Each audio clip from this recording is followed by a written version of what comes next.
옆으로 인사하겠습니다. 사랑합니다. 축복합니다. 잘 오셨습니다. 반갑습니다. 이렇게 같이 우리 성도님과 같이 예배할 수 있는 것이 얼마나 기쁨인지 모르겠습니다. 오늘은 신앙인의 억울함을 맞이하는 태도라는 제목으로 하나님 말씀 같이 나누도록 하겠습니다. 자, 오늘 말씀은 우리 지난주 말씀 계속 이어지죠. 그래서 이제 드디어 베냐민을 이끌고 이제 요셉 총리에게 갔을 때 베냐민을 안전하게 해주고 또 보장해주고 루벤도 풀어주고 이제는 식탁도 같이 교제를 나눌 수 있는 귀한 시간들을 소중한 시간들을 갖고 이제 안정케 됐습니다. 그렇죠? 자, 이 유다와 이 형제들이 얼마나 가슴 졸이다가 이제 안심을 했겠어요. 큰 안심을 쉬었겠죠. 휴, 다행이다. 아유, 큰일 치렀네. 베냐민에게 무슨 일이 생겼으면 어떻게 보냈어? 아, 루벤은 어떻고 하면서 큰 한숨을 쉬었습니다. 이제 다 됐다. 이제 돌아가는 일만 남았다 하면서 짐을 잘 챙겨가지고 이제 돌아가려고 하고 있습니다. 그때 이 베냐민은 스스로 많이 조심했겠죠. 그래서 베냐민이 한마디도 없어요. 말이 없어요. 무슨 말이 없는지 조심조심하고 베냐민 스스로도 조심해서 괜히 칙 잡히면 안 되니까 잘 돌아가겠다면서 조심조심 있습니다. 그래서 곡식도 받고 시므온도 이제 찾아왔고 베냐민도 안전하고 다 잘 됐습니다. 아침 일찍 떠나라는 그런 명을 받고 이제 짐을 다 챙겨서 이제 아침 일찍을 떠납니다. 그리고 요셉도 또 청지기도 그들을 일찍 보냅니다. 자, 3절 말씀에 보니까 아침이 밝을 때 사람들과 그들의 나귀들을 보내니라. 아침 밝을 때 사람들이 다 보냈어요. 이제 빨리 가라고. 그렇죠? 그런데 이제 성을 떠난 지 얼마 안 됐는데 청지기가 쫓아오기 시작합니다. 그러면서 하는 말이 계속 거라 하는 거죠. 개는 아니고요. 계속 거라 하는 겁니다. 그들이 이제 청지기를 만나고 서로 만났을 때 청지기가 이 청천벽력 같은 말을 하는 거예요. 뭐냐면은 4절과 5절 말씀에 그들이 성읍에서 나가 멀리 가기 전에 요셉이 청지기에 이르되 일어나 그 사람들의 뒤를 따라가서 그들에게 이르기를 너희가 어찌하여 선을 악으로 갚느냐 이것은 내 주인이 가지고 마시며 늘 점치는 데에 쓰는 것이 아니냐 너희가 이같이 하니 악하도다 하라. 자, 선을 악으로 갚느냐 하면서 그들을 다시 붙잡는 거예요. 그래서 요셉이 국사를 다루면서 어떤 결정을 해야 할지 할 때 고민할 때 썼던 그런 은잔 또 뭔가 마실 때 썼던 그 은잔을 가져갔다는 거예요. 너희가 어떻게 이걸 가져갈 수 있냐? 우리가 호의를 베풀고 곡식도 주고 여러 가지 다 챙겨줬는데 너희가 선을 악으로 갚느냐? 이렇게 얘기하는 거죠. 그러니까 이 형제들이 뭐라고 하겠어요? 7절 말씀에 그들이 그에게 대답하되 내 주여 어찌 이렇게 말씀하시나이까 당신의 종들이 이런 일은 결단코 아니하나이다. 결단코 그렇게 한 적 없다는 거예요. 이런 일들 꾸미지도 않고 우리는 그런 일이 있을 수 없습니다. 더 나가서 또 항변을 합니다. 8절 말씀에 우리 자루에 있던 돈도 우리가 가나안 땅에서부터 당신에게 가져왔거늘 우리가 어찌 당신의 주인의 집에서 은금을 도둑하리까? 상식적으로 생각해 보세요. 전에 우리 자루에 어떤 일인지 모르겠지만 우리 곡식값이 자루에 그대로 있는 걸 발견했고 이번에도 우리가 그렇지 않다는 것, 우리가 도둑질하지 않다는 것을 증명하기 위해서 돈 다 가져왔지 않습니까? 돈 다시 다 돌려주고 했는데 우리가 주인의 집에서 이 은금을 도둑질해 갑니까? 말이 안 됩니다. 그런 것이죠. 이 형제들을 볼 때요, 이 기근으로 맞이하여서 이 상황 속에서 이들이 깊이 깨닫고 이들이 진실을 대면한 게 있어요. 그게 뭐냐면 예전에는 이 요셉에 대한 본인들이 했던 잘못 이런 것이 어떤 잘못인지 잘 몰랐습니다. 그런데 그들가 감옥에 들어가고 억울한 일도 당하고 위기 속에서 그는 요셉이 자신들의 말을 알아들는지 모르고 요셉 앞에서도 고백을 하는 거예요. 우리가 동생이 그렇게 간절히 말할 때 우리가 반응하지 않았고 그의 핏값을 도로 우리가 갚는도다 하면서 그동안 직면하지 않았던 마음 깊숙이 담아뒀던 그 요셉에 대한 잘못 것을 깨닫고 이렇게 고백하는 것들을 진실 발견한 것을 보게 됩니다. 또 이제 르우벤을 놔두고 돌아왔을 때 야곱이 곡식 다 떨어졌으니까 애굽에 가서 곡식 좀 사오라고 하잖아요. 그때 사실을 얘기합니다. 사실은 2차 저차에서 이 막내 동생이 있다고 그랬고 그를 안 데려오면 볼 수 없다고 했습니다. 그래서 우리 곡식을 사러 가려면 반드시 이 베냐민을 데려가야 됩니다 할 때 아버지가 20년이 지났는데도 그 마음속에 있었던 요셉에 대한 상처 하면서 요셉도 요셉에 대한 상처들을 쭉 얘기하잖아요. 그래서 절대로 요셉도 이러는데 베냐민 절대 안 된다, 죽어도 안 된다 하면서 20년이 지났는데도 형들은 잘 몰랐지만 그 마음속에 아버지 마음속에 깊이 요셉에 대한 상처, 요셉에 대한 그 마음을 아버지가 얼마나 아팠을까라는 것들을 생각하지 못했던 것을 이제 직면하면서 아버지의 마음을 알게 되어지는 그 진실을 두 개를 알게 되는 것을 보게 됩니다. 그런데 형들이 이제 변화되고 있었죠. 샬롬을 회복하고 있었죠. 베냐민에게 5배나 요셉이 줬는데도 음식을 그들이 질투하지 않고 시기하지 않고 즐겁게 서로 즐기면서 나는 걸 보면서 변화되고 있었습니다. 근데 오늘 보니까 생각지 않았던 위기가 억울함이 그들에게 닥칩니다. 그들은 생각한 적도 없고 설마 이런 일이라고 발생할 거라고 전혀 생각하지 않았던 일이 얘기합니다. 그들은 서로를 신뢰하는 거죠. 서로를 믿으면서 9절 말씀에 이렇게 얘기합니다. 당신의 종들 중 누구에게 발견되든지 그는 죽을 것이요 우리는 내 주의 종들이 되리라. 만약에 누구든지 이 짐을 풀어가지고 발견되면 훔쳐간 거 그 은잔 발견되면 그 사람 죽고 우리는 다 종이 되겠습니다. 이렇게 고백을 합니다. 이건 진심이죠. 이게 사실이었고 본인들이 이제 마음이 하나가 되면서 절대 우린 그러지 않다라는 것들을 신뢰하고 있었습니다. 그랬더니 요셉의 청지기가 이렇게 대답합니다. 10절 말씀에 그가 이르되 그러면 너희의 말과 같이 하리라. 그것이 누구에서든지 발견되면 그는 내게 종이 될 것이요 너희는 죄가 없으리라. 말과 같이 하리라는데 말과 같지는 않아요. 말과 같이는 그 발견된 사람은 죽고 우리 모든 형제들은 종이 되는 건데 지금 이 청지기가 제안하는 것은 발견되는 그 사람만 종이 된다는 거예요. 나머지들은 죄 없음. 이렇게 얘기를 합니다.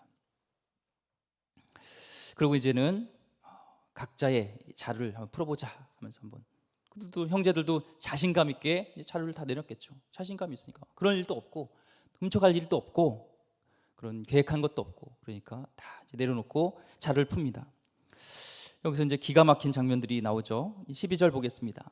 그가 나이 많은 자에게서부터 시작하여 나이 적은 자에게까지 조사함에 그 잔이 베냐민의 자루에서 발견된지라.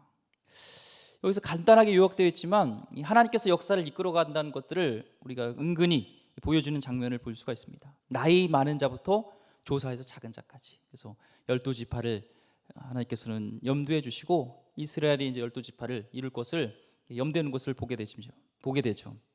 자, 이제 이 이야기가 절정으로 가면서 이제 긴장을 보여주게 됩니다. 그들은 한 일이 없으니까 그런 적 없으니까 자신감 있게 이 자루를 탁 내놓고 풀게 되죠.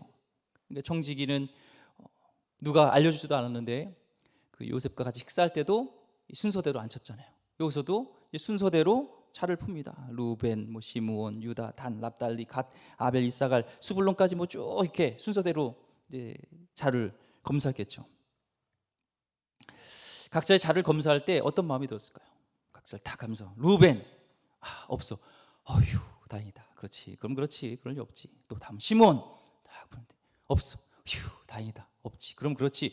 쭉 하면서 이제 마지막 동생인 베냐민까지 온 겁니다. 자, 베냐민은 지금 무사히 돌아가야 될 사명이 있어요. 아버지의 목숨이 달려 있습니다. 그렇죠? 야곱이 이 베냐민을 안 데리고 오면 자기는 수월로 가겠다, 죽어버리겠다 그런 얘기를 했습니다. 지금 사명이 있어서 베냐민도 조용조용했어요. 아무 말도 없어요. 혹시나 책 잡힐까 봐 조용하고 있고 형들도 조심조심했죠. 그러니까 스스로 이 베냐민은 조심하고 있어요. 지금요. 형들 혹시나 그래도 모를 그 형들부터 쭉 봤을 때는 아무런 훔쳐간 사람이 없었어요. 그러면 이제 베냐민입니다. 생각해 보세요. 베냐민. 조심조심했던 베냐민이 몸살이고 있는 베냐민이 그 잔을 훔칠 리가 없죠. 지금 자기는 사명이 무사히 돌아가야 되는 상황인데 그러니까 형들은 좀 안심했겠죠. 유다도 안심하고, 그렇죠? 아유, 그동안 형 괜찮았으면, 베냐민은 볼 것도 없어. 베냐민은 통과야, 됐어. 이런 마음속에 지금 있었습니다. 그런데 조심조심하는데 베냐민의 자루를 딱 열었는데 거기에 은잔이 딱 발견된 거예요. 보통 영화 같은 데서는, 드라마 여기서부터는 음악이 바뀝니다. 따다단 하면서 뭔가 바뀌는, 반전되는 상황이죠. 생각지도 않은 일이 일어나는 거예요. 본인들은 그런 모의한 적도 없고 또 그럴 것이라고 생각도 못했는데 베냐민의 자루에서 은잔이 발견된 겁니다. 그들은 분명히 얘기했죠. 특히 유다가 대표로, 누구든지 발견되는 그 자는 죽을 것이고 우리는 모두 그의 주인의 당신의 노예가 되겠습니다. 이렇게 얘기를 했습니다. 약속했습니다. 말했습니다. 그런데 이제 그 잔을 발견한 거예요. 청지기는 그 말대로 하지 않고 그 발견된 자만 노예가 될 것이다. 나머지들은 죄 없다. 돌아가라. 이런 약속 속에서 지금 이 형들, 이 요셉의 형제들은요, 억울한 일이 당한 거죠. 굉장히 억울하지 않나요? 그렇죠? 억울한 상황이 있습니다. 자, 그때 13절에 이제 이렇게 얘기합니다. 이 형들이 하는 행위가 그렇습니다. 바뀌었습니다. 그들이 옷을 찢고 각기 짐을 나귀에 싣고 성으로 돌아가니라. 자, 옛날 같았으면 이 상황에서 어떻게 되겠을까요? 요셉이 죽을 상황이 됐습니다. 요셉을 이제 팔려 했습니다. 그때 누구의 옷을 찢었어요? 요셉의 옷을 찢었습니다. 요셉을 죽었다고 얘기를 했잖아요. 그리고 요셉이 팔려가는 것에 대해서 그렇게 가슴 아파하거나 뭔가 책임감과 연대의식을 갖지 않았어요. 그들의 아픔에서요. 그런데 지금 이제 베냐민이 죽게 된 상황입니다. 베냐민이 이제 잡히게 된 상황이에요. 그렇다면은 예전 같았으면은 요셉 옷을 찢었듯이 베냐민의 옷이 찢겨져야 되고, 그냥 베냐민, 특별히 이 아버지의 야곱의 편애의 상징 베냐민이 그렇게 잡혀가는 것에 대해서 그냥 아랑곳하지 않고 그냥 돌아가도 이 원래의 형제들의 모습이었습니다. 그런데 지금 여기에서 뭐라고 그래요? 옷을 찢고, 남의 옷이 아니라 자신들의 옷을 찢고, 이게 뭐예요? 슬퍼하는 것이죠. 연대 책임을 갖는 것이죠. 나의 책임을 갖고 같이 아파하고, 우리 형제의, 지금 베냐민의 당한 상황이 나의 아픔 이상으로 지금 고통하면서 같이 책임을 지는 이 충격적인 사건, 하나님께서 이렇게 평안으로 샬롬으로 이끌어가는 모습들을 보게 됩니다. 그리고 각자의 짐을 이제 싣고요, 원래는 집으로 돌아가야 되는데 다시 요셉의 집으로 돌아가게 됩니다. 달라졌습니다. 변화됐습니다. 이 말씀을 통해서도 우리가 알 수가 있습니다. 자, 14절 계속 읽겠습니다. 유다와 그의 형제들이 요셉의 집에 이르니 요셉이 아직 그곳에 있는지라 그의 앞에서 땅에 엎드리니. 요셉의 집에 왔더니 요셉이 아직 그곳에 있었어요. 그래서 유다와 그 형제들이 그의 앞에서, 이제 유다가 장자 역할로서, 장자는 아니었지만 이제 장자의 책임을 가지고 그가 나서는 것을 보게 됩니다. 책임을 지는 것을 보게 됩니다. 그리고 그의 땅에 엎드려서 요셉에게 절을 합니다. 요셉이 그들에게 또 얘기를 해요. 15절 말씀에 보니까 요셉이 그들에게 이르되 너희가 어찌하여 이런 일을 행하였느냐? 나 같은 사람이 점을 잘 치는 줄을 너희가 알지 못하였느냐? 여기서 점이란 단어가 히브리어로 나하신데요, 점치다는 뜻도 있지만 예언하다, 예지하다 이런 뜻이 있어요. 그러니까 나같이 예지라는 것은 사물의 도리를 꿰뚫어 보는 지혜니까, 어찌하여 이런 일을 행하느냐? 나 같은 사람이 사물의 도리를 꿰뚫어 보는 줄 알지 못하였느냐? 내가 그런 것들을 모를 줄 아느냐? 얘기하는 것이죠. 요셉의 형제들은요, 왜 요셉부터 이런 소리를 들어야 되는지 몰라요. 황당해요. 예상치도 않은 일이었어요. 그래서 그러나 유다는 요셉에게 이렇게 말합니다. 16절에요. 유다가 말하되 우리가 내 주께 무슨 말을 하오리까? 무슨 설명을 하오리까? 우리가 어떻게 우리의 정직함을 나타내니까? 하나님의 종들의 죄악을 찾아내셨으니 우리와 이 잔이 발견된 자가 다 내 주의 노예가 되겠나이다. 우리는 정직함을 나타내니까 우리 정직한 사람이라는 거예요. 그들은 처음에 요셉을 만났을 때도 정직함을 얘기했습니다. 우리 중에 아무로 그런 사람이 없다고 얘기했습니다. 그걸 보증했습니다. 확신했습니다. 그런데 은잔이 발견된 거예요. 그러니까 무슨 말을 하겠습니까? 무슨 설명을 하겠습니까?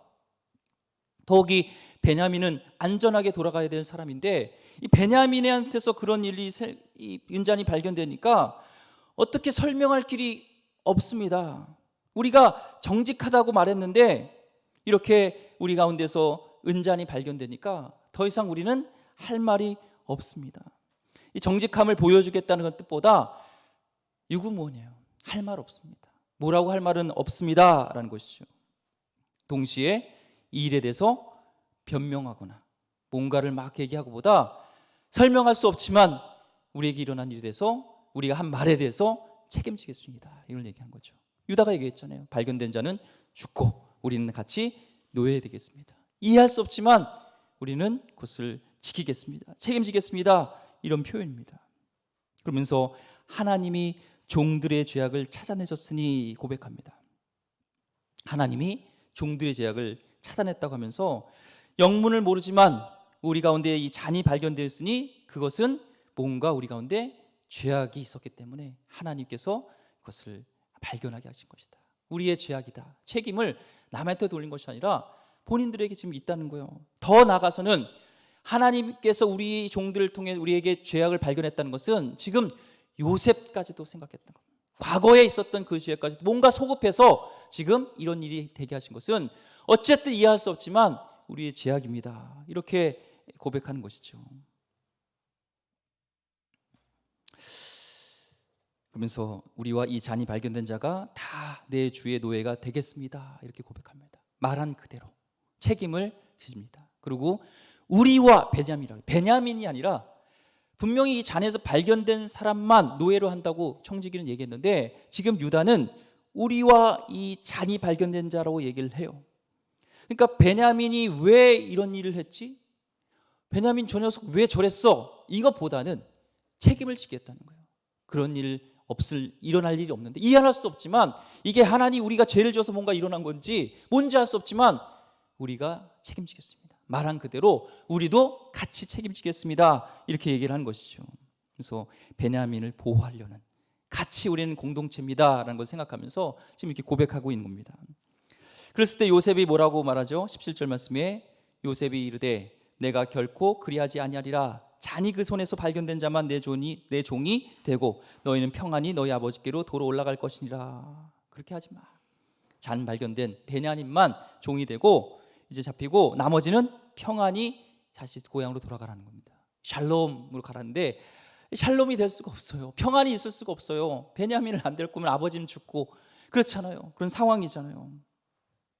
지금 성경 본문은 형들과 지금 요셉 사이에서 어떻게 보면은 최고의 뭐랄까요? 갈등의 고리키포가는 이 절정에서 지금 여기서 멈춰져 있습니다. 그런데 요셉은 이렇게 말합니다. 전부 노예로 삼을 필요 없고 그 잔이 발견된 자만이 이제 노예로 살 것이다. 샬롬, 돌아가라 합니다. 형들이요, 바뀌었습니다. 베냐민을 놔두고는 샬롬으로 갈 수가 없어요. 옛날 같았으면은 그랬겠죠. 베냐민은 편애의 상징이었기 때문에. 그런데 지금은 베냐민을 나누고서는 아버지에게 간다는 것은 아버지의 죽음이었고, 비록 본인들은 아니지만 동생에게서 발견된 그 죄악을 본인들도 같이 책임을 지겠습니다, 이렇게 얘기를 합니다. 유다가 지금 요셉에게 대표로 한 말은요, 어떻게 본인들의 미래가 될지 모르는 그런 상황입니다.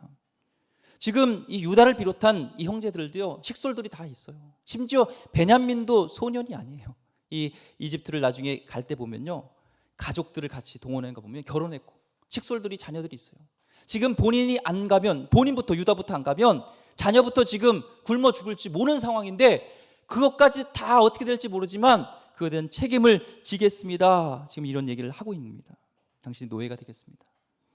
그런데요, 우리가 아까 읽었지만 앞에 상황이 있습니다. 이 상황들을 꾸몄던 사람이 있어요. 누구예요? 요셉이 있었습니다. 요셉이요. 1절과 2절 말씀 보겠습니다. 요셉이 그의 집 청지기에게 명하여 이르되 양식을 각자의 자루에 운반할 수 있을 만큼 채우고 각자의 돈을 그 자루에 넣고 또 내 은잔을 그 청년의 자루하기에, 이 청년은 베냐민이죠. 그 양식값 돈도 함께 넣으라 하며 그가 요셉의 명령대로 하고, 이 일을 누가 꾸몄어요?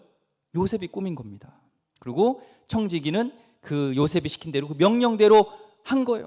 서둘러 내보내가지고 너희가 어째서 선을 악으로 갚느냐 하면서 그들을 붙잡아 오라고까지 다 얘기한 것이죠. 그래서 4, 5절처럼 어떻게 선을 악으로 갚느냐 그대로 얘기했고, 우리 주인이 점을 잘 치는 자는 것을 알지 못하느냐, 이같이 악을 행하느냐, 그대로 요셉이 시킨 대로 청지기는 했을 뿐이에요. 요셉이 이 상황을 만든 겁니다. 자, 청지기는요, 요셉과 이 형들의 관계를 잘 몰라요. 그렇죠? 그런데 이 청지기가 아는 것이 있어요. 뭐냐면 이 일을 꾸민 사람은 요셉이라는 것, 그리고 형들의 상황이 지금 억울하다는 것은 알고 있습니다. 그렇죠? 알고 있어요. 어떠한 일인지 모르겠지만, 청지기는 이해할 수 없지만 형들과 관계가 모르는 사이 알고 있기 때문에 이거는 분명히 요셉이 음모를 꾸민 거고, 형들은 뭔가 지금 억울한 일에 있다라는 것을 알게 있습니다. 우리는 오늘 왜 요셉이 이 일을 했는지를 모른 채 그를 겪어가는 형제들과 또 그 일을 바라보는 이 청지기 입장에서 오늘 이 말씀을 우리 삶에 적용해 보기를 원합니다. 요셉은 예수님을 예표하는 인물이잖아요. 그래서 하나님은 요셉을 통해서 이 하나님의 계획들을 이루어 가시는데, 왜 그러나 이 형들은 하나님이 왜 이렇게 억울한 상황으로 만들어간지 알 수가 없어요. 우리는 결과를 알기 때문에 이것에 대해서 그냥 편안하게 읽지만, 형들의 입장에서 지금 볼 때는요, 굉장히 두렵고 억울하고 그런 상황입니다. 암담한 상황입니다. 한 카페에 가면요, 거기 보면은 교인들과 노인들은 사양합니다 이렇게 써 있는 카페가 있어요. 한마디로 그거죠. 교인들과 이 노인들은 들어오지 않았으면 좋겠다라는 그런 것이죠. 왜 교인들이 써 있을까? 뭔가 세상 사람들에게 상처를 준다든지, 뭔가 그들에게 잘못한 것이 있을 수 있고, 또한 우리가 알지 못하는 잘못된 비춤으로 인해서 억울하게 우리가 그렇게 인식된 모습이 있었기 때문에 이 카페에 교인들과 이렇게 들어오지 못하게 한 것이 있을 수 있습니다. 오늘 형제들과 이런 상황도 그렇습니다. 저들은 알지 못하지만 지금 우리가 볼 때, 또 이 청지기가 볼 때는 분명히 이 요셉 형제들은 억울한 상황입니다. 뭔가 음모가 있을 수도 있고, 음모라든지 억울한 상황입니다.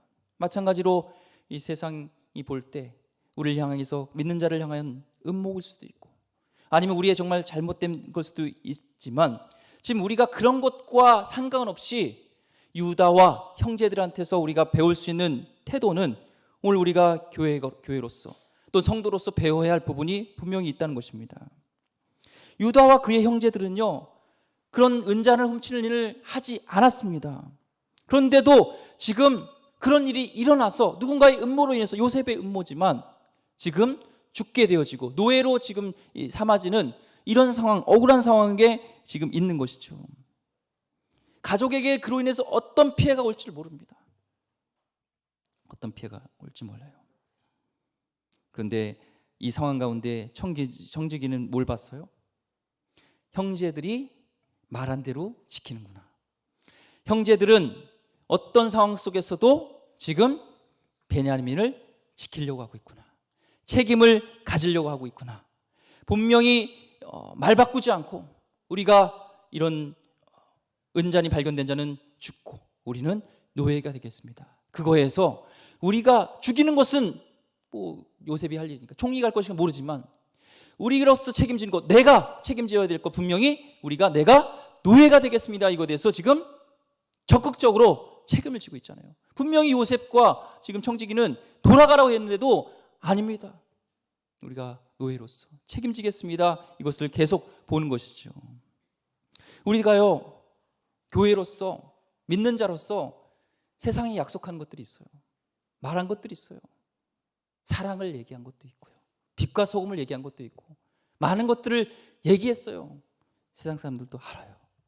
오히려 그들이 우리에게 뭔가 이렇게 등을 돌리고, 뭔가 때로는 우리가 억울한 일들을 이렇게 하는 것, 카페에 들어오지 못합니다, 안 들어왔으면 좋겠습니다, 이런 것들이 우리의 실제와 다르게 비춰질지라도 우리가 뭔가 잘못 비춰진 말과 행동이 달랐다는 거에 대한 그런 인식을 우리는 가져야 된다는 것이죠.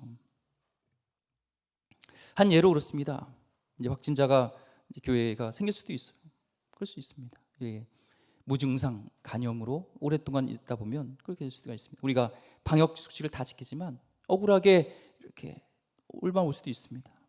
그때 우리는 명단에 대해서 정확하게 제출해야 될 그런 우리 책임이 있는 것이죠. 그 명단을 정확하게 제출함으로 인해서 어떤 피해가 있고 어떤 핍박이 있고 어떤 모함이 있을지라도 그것은 모릅니다. 그 모함은 누가 만들었는지 몰라요. 하지만 우리에게 책임은 지금 유다와 형제들이 말한 대로 우리는 정직하겠습니다. 믿는 자는 정직합니다. 하나님 믿는 자는 속과 겉이 똑같습니다 라는 세상을 향한 고백들, 성경을 얘기할 때, 전도할 때 했던 그 얘기들을 우리는 지켜야 할 책임이 우리에게 있는 것이죠. 우리는 세상 가운데 하나님의 뜻을 이뤄내는 자로서 억울함을 당할 수도 있습니다. 그래도 교회는 교회가 한 말을 지켜야 하는 책임이 있다고 저는 믿습니다. 전에 한동대 총장이셨던 고 김영길 총장님이 계세요. 그분 갈대상자도 뭐 그분이 직접 쓴 건 아니지만 쓰시고 했잖아요. 근데 그분이 한 간증이 있습니다. 졸업생 중에 이제 한동대 졸업생 중에 이제 삼성 그룹에 이제 지원했고 이제 마지막 이제 파이널 테스트가 남은 거예요.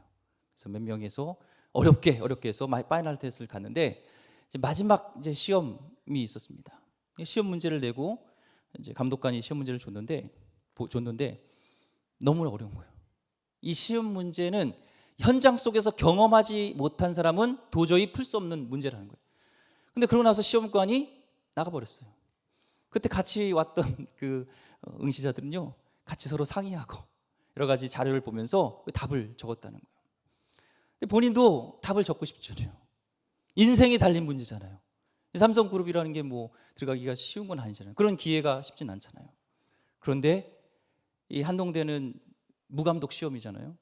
시험 볼 때 자기가 공부했던 것들, 자기가 시험했던 것들 봤을 때 내가 하나님 앞에서 어떻게 행해야 되는지를 배웠던 그것, 하나님을 인정하는 삶, 그것이 이제 떠올리면서 이분은 답을 적을 수 있지만, 뭐라도 적을 수 있지만 안 하고 그냥 답을 안 적고 제출하고 나갔습니다. 자, 근데 결과가 어떻게 됐을까요? 합격했어요. 그것도 이 삼성그룹의 중직에 뭔가 책임을 감당해야 될 위치에 이분이 거기에 직책으로 임명이 된 거예요. 그래서 너무나 이상해가지고 그 상사에게 물어본 겁니다. 자신은 답을 제출하지 않았는데 어떻게 이 시험에 합격할 수 있었습니까? 또 이런 중요한 직책에 저를 맡겨주십니까? 할 때 그분은 그랬습니다. 웃으면서 껄껄 웃으면서 사실 이 문제에 대한 답에 대해서 정답을 모른다라는 거예요. 그때 그 시험의 정답은 어떻게 해서든 답을 쓰는 게 아니라 그 사람의 위치나 처지에서 지켜낼 수 있는 정직함, 곧 안과 밖이 다르지 않는 자기 말을 책임져 줄 수 있는 것을 테스트하는 것이었다는 겁니다. 그래서 시험의 정답은 모른다가 정답이었다는 겁니다. 영적 리더의 조건, 영적 리더, 성경을 또 묵상하면서 영적 리더, 스피리추얼 리더라는 그런 책들, 영적 리더 많잖아요. 세상의 리더와 다른 점이 뭘까? 어저께도 우리 부교육자와 목적 이끄는 삶을 나눴지만 영적 리더는 퍼펙션이 아닙니다. 완벽한 자가 아닙니다. 하나님은 완벽한 자를 쓰지도 않으세요. 하지만 어떤 자를 쓰시냐면 credibility, 신뢰를 가질 만한 정직한 자라는 겁니다. 이 코로나 팬데믹을 통치하시는 분이 우리는 하나님이라고 우리는 믿습니다. 우리는 이 현실 가운데 다 모르는 음모와 또한 핍박, 때로는 억울함을 경험할 수 있습니다. 우리가 살아가면서 그렇잖아요. 억울함을 당할 수 있잖아요. 오늘 이 요셉의 형제들처럼 알 수 없지만 이런 억울함을 당할 수가 있습니다. 그런데 우리 하나님 믿고 우리가 고백한 대로 하나님 말씀대로 우리는 정직한 삶을 살아내는 것이 중요합니다. 유다가 결정한 일은요, 앞으로 자신들이 어떻게 되어질지 몰라요. 가족이 다 죽을 수 있는 그런 위험 속에 처할 수도 있습니다. 대책이 없습니다. 그런데 그는 끝까지 자신이 내뱉은 말에 대해서 책임을 지는 모습을 보게 됩니다. 하나님은 그들의 대책 없는 대답, 그러나 그들의 정직한 대답을 통해서 보게 하신 게 있어요. 정직이란 그 사람, 애굽 사람, 하나님을 알지 못하는 이 사람은요, 정직함을 보았어요. 또한 베냐민을 돌보고 책임지는 그 진실함을 요셉은 보았어요. 다음 주에 우리 같이 또 살펴보겠지만 왜 요셉이 이런 일을 하나님에 꾸몄는지 우리는 알 수가 있습니다. 그래, 진실함을 보길 원했던 것이죠. 오늘 이 시대에 우리는 믿음으로 고백했던 하나님, 우리가 말씀 붙들고 살겠노라 결정하고 세상에게 선포했던 그 모든 것들, 우리는 어떤 상황이 닥칠지라도 우리의 억울함과, 그래서 다 무효로 하고, 아니야 이건 너희가 잘못한 것이지 우리 억울해, 그럴지라도 우리는 정직하게 솔직하게 나갈 때 하나님께서는 모든 악도 선하게 역사하실 줄 믿습니다. 마태복음 6장 4절 말씀, 마태복음을 우리 새벽에 묵상하면서요, 계속 뭐라고 말씀이 마음에 와닿으면 은밀히 보시는 하나님, 은밀한 중에 갚아주시는 하나님, 오른손이 한 것을 왼손이 모르게 할지라도 하나님은 아신다는 겁니다. 여러분 삶의 자리에서 힘겹게 말씀대로 살아가는 그런 삶, 사람은 모를 수도 있습니다. 아까 그 한동대 한 형제처럼 내가 정직함으로 인해서 사실 떨어질 수도 있어요. 하지만 하나님이 살아계심을 믿고 하나님이 함께 하심을 믿고 이 말씀이 진리라고 우리가 믿다면 이 말씀대로 한 것들에 대해서, 선포한 것에 대해서 지키며 또한 것을 책임질 수 있는 귀한 하나님 백성 되기를 주의 이름으로 축원드립니다. 기도하겠습니다. 하나님, 그렇습니다. 우리 삶 가운데 억울한 일들이 있을 수 있습니다. 하나님, 그렇지만 우리 신앙인으로서 끝까지 신실함, 끝까지 하나님 말씀대로 살아가겠노라 발부둥치는 그런 우리의 모습이 있게 하여 주시옵소서. 하나님, 세상으로부터 우리가 말만 한 것이 아니라 이제는 삶으로, 행동으로 실천해 줄 수 있는, 책임질 수 있는 귀한 우리 성도들 다 되게 하여 주시옵소서. 하나님, 저 억울한 일 있습니다. 우리가 그런 뜻하지 않은 일들이 발생할 수도 있습니다. 그렇지만 우리는 끝까지 말씀 붙들고 주님 붙들고 나갈 수 있도록 주님 역사하여 주시옵소서. 귀하신 예수 그리스도 이름으로 기도드립니다. 아멘.